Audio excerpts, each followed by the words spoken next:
በስመ አብ ወወልድ ወመንፈስ ቅዱስ አሃዱ አምላክ ዘላለም ሥላሴ ስቡሕ ወዱስ ዘሳረረ ኩሉ ዓለም በአሐቲ ቃል በቃሉ ለይኩን ብሎ ዓለምን የፈጠረ በአንድነት በሦስትነት ሲሰለስ ሲቀደስ የነበር ያለ የሚኖር ዋሕደ ባሕሪ ስሉስ አካል እግዚአብሔር አምላካችን ለዚህ ዕለትና ሰዓት በሰላም ስላደረሰን ከሁሉ አስቀድሞ ክብር ምስጋና ይግባው። የተወደዳችሁ የእግዚአብሔር ቤተሰቦች፣ ምእመናን፣ ምእመናት እንኳን ለእመቤታችን በዓለ ፍልሰታ በሰላም አደረሰን አደረሳችሁ። በጉጉት ዓመቱን ሙሉ ስትጠብቁ እንደነበራችሁ አውቃለሁ። ሕፃናት ሳይቀሩ በጉጉት የሚጠብቁት በዓል ነው ሱባኤው። 16 ቀን ገና ፍልሰታ ለማርያም መጣች ሲባል ሕፃናት ሳይቀሩ በደስታ ነው የሚቀበሏት። ከእህል ከውሃ ተከልክለው አንጀታቸውን አስረው ጠዋት በመገስገስ ወደ ቤተ ክርስቲያን እዚያው ሕፃናቱም እየወረቁ እህል ውሃ ሳይቀምሱ ቃለ እግዚአብሔር እያዳመጡ ይውላሉ። ጸሎተ ቅዳሴው ሲፈጸም በ9 ሰዓት በ10 ሰዓት ነው ወደ ቤታቸው ገብተው እህል የሚቀምሱት። እንዲህ ያለውን ስራ እየሰሩ ለሚያከብሩት ሱባኤ የሰጡት አመለካከት እጅግ በጣም የሚያስደስት ነው። ተተኪ እንዳለን የሚያሳይ ነው። አባቶች ልጆች ተተኪ ከሌላቸው ከንቱ ናቸው። መካን የወላድ መካን ያሰኛቸዋል። ግን እኛ ለእግዚአብሔር ክብር ምስጋና ይግባው።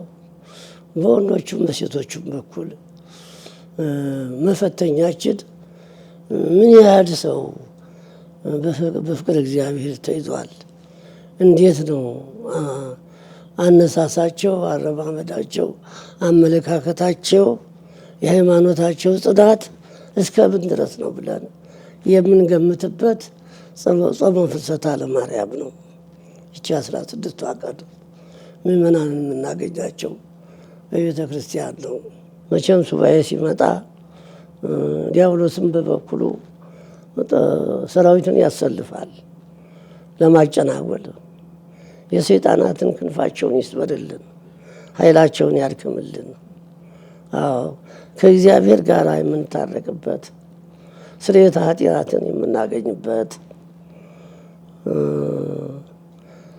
ይህ ሱባኤ ንስሐ ራሳችንን የምናይበት ስለሆነ በዚህ ሱባኤ ውስጥ እንቅፋት እንዳይፈጥርብን የሰይጣን ኃይሉን ያድክምልን። በርቱ፣ አይዟችሁ፣ በእግዚአብሔር ጥላ ስር ያለ ምንም አይሆንም። ያሰበውን ይፈጽማል፣ የተለመውን ከዳር ያደርሳል። ሁላችሁም በእግዚአብሔር አማኞች ናችሁ። በእመቤታችን ቃል ኪዳን የተማጸናችሁ ናችሁ። አውቃለሁኝ። እንዲሁ አይደለም የምናገረው። እኔም መካባችኋለሁ። ልጆቼ ከሰይጣን ዓይን ይሰውራችሁ፣ መንፈሳዊ ኃይላችሁን ያበርታላችሁ፣ ሱባኤውን በሰላም ያስፈጽማችሁ። በርቱ ልጆቻችን፣ በርቱ። ይህን ሱባኤ ከእግዚአብሔር ጋር ተነጋገሩ፣ ወደ እግዚአብሔር አመልክቱ። ምን ጉዳይ ያለብን እንዳትሉ ጉዳያችሁን ታውቁታላችሁ። በራሳችሁም በኩል ያለውን፣ በሀገሪቱም በኩል ያለውን፣ በቤተ ክርስቲያኒቱም በኩል ያለውን ችግር ታውቃላችሁ። እንባችሁን እያፈሰሳችሁ ለሀገራችን ለቤተ ክርስቲያናችን አብረን እንጸልይ ልጆቻችን።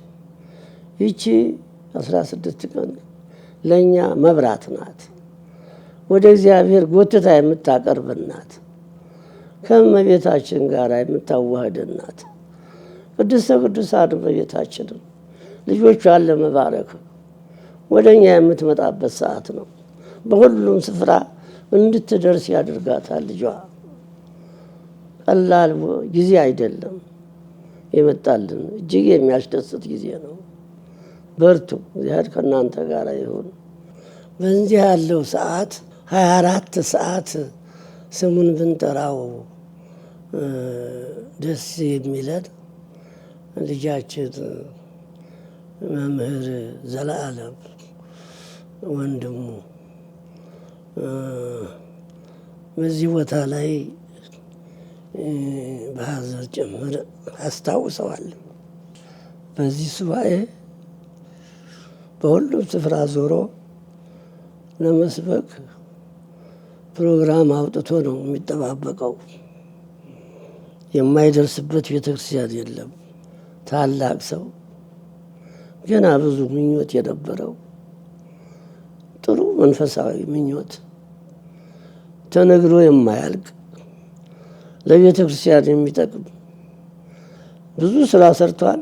ከዚያ የበለጠ ለመስራት ያሰበው ነገር ሁሉ ሲታይ እጅግ በጣም የሚያስደንቅ ዋይ በነበር የሚያሰኝ ነው።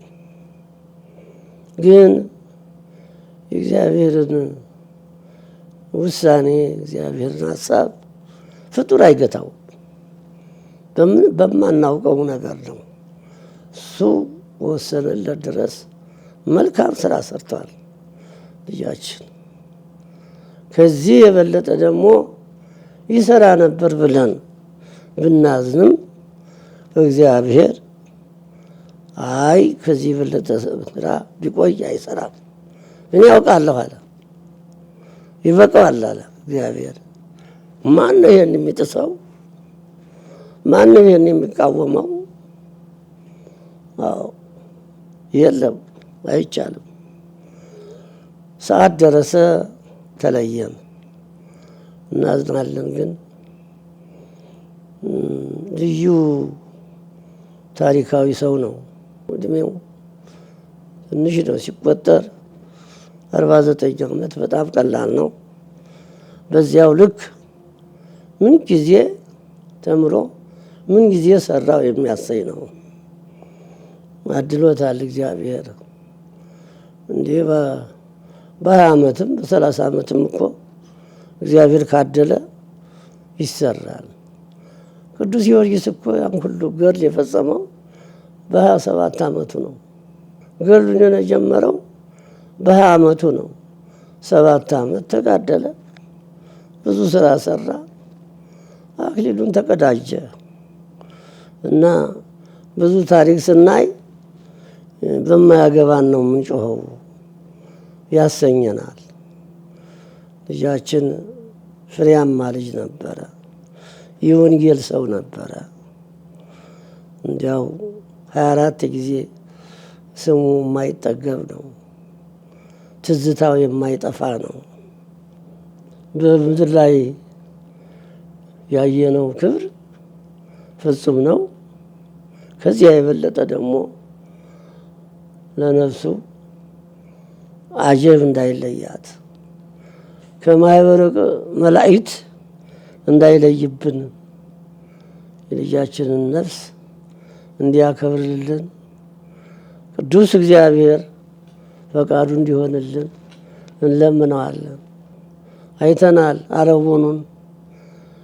አረቦን ነው የሚባለው። መጀመሪያ እንዲያው